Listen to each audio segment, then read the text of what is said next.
Bakhomba ubuxoki kuMdumazi obonakale evenqa ingoma noDumakahle umaphathivile. Sanibonani nginibingelele nginamukele-ke ekhasini lami namuhla. Mina igama lami ngumxolisi mfana kaDlomo. Mangabe-ke uyaqala ukufika le channel ngicela ungenze iqiniso ngokuthi-ke uqove laphana usubscribe.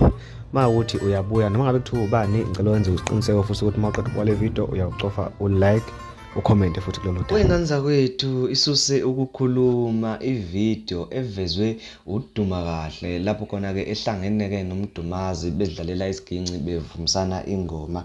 Isisuse ukukhuluma-ke le video-ke phakathi kwabalandeli bakaDumakahle abakaMdumazi kanye-ke nabeNkos'yamagcokama. Uzokhumbula-ke ngane wethu ukuthi-ke ngonyaka ka-2020 la madoda amabili ake nje ancweka ake adelelana ngendlela eyisimanga-ke lapho emculweni kamaskandi nakule album yabo ama-album abo-ke lawa ngonyaka odlule angu-2021 kanye-ke nango-2022 zaphinde-ke futhi zatalabhana lezi nsizwa ngendlela eyisimanga.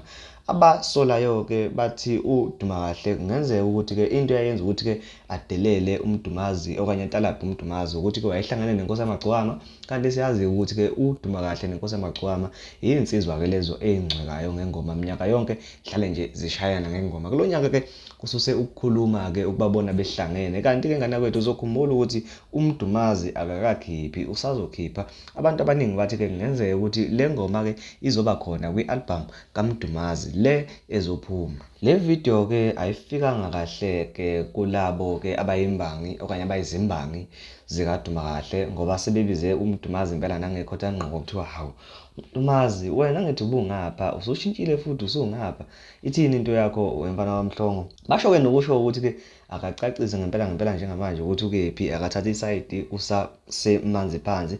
Ngala kwethu ngokukhumbuze futhi okwesibili ukuthi uMdumazi usazokhipha okuwumuntu-ke ohlelwe ukukhipha mhla ka-8 kaDisemba okanye mhla ka-6 kaDisemba bese-ke Inkos'yamagcokama yona iyaphuma mhla ka-2 kuwona uDisemba-ke lo esizoqala-ke emalangeni. Kanti-ke uDumakahle usekhiphile ingoma zakhe zigcwele online zenza kahle kakhulu.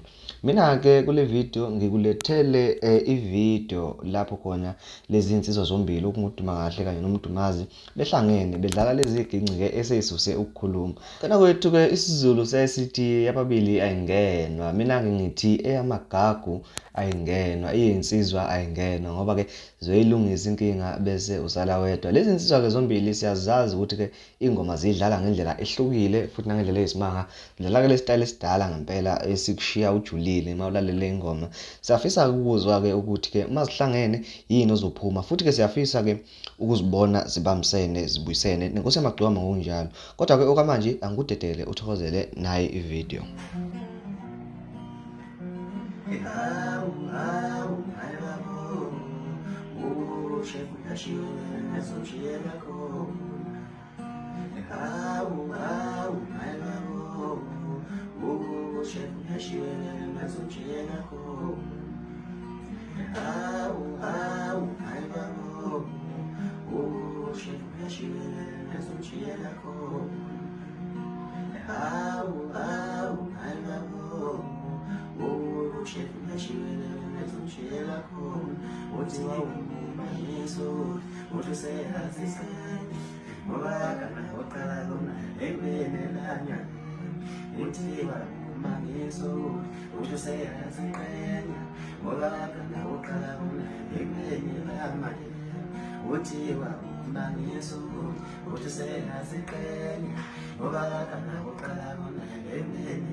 Ilapho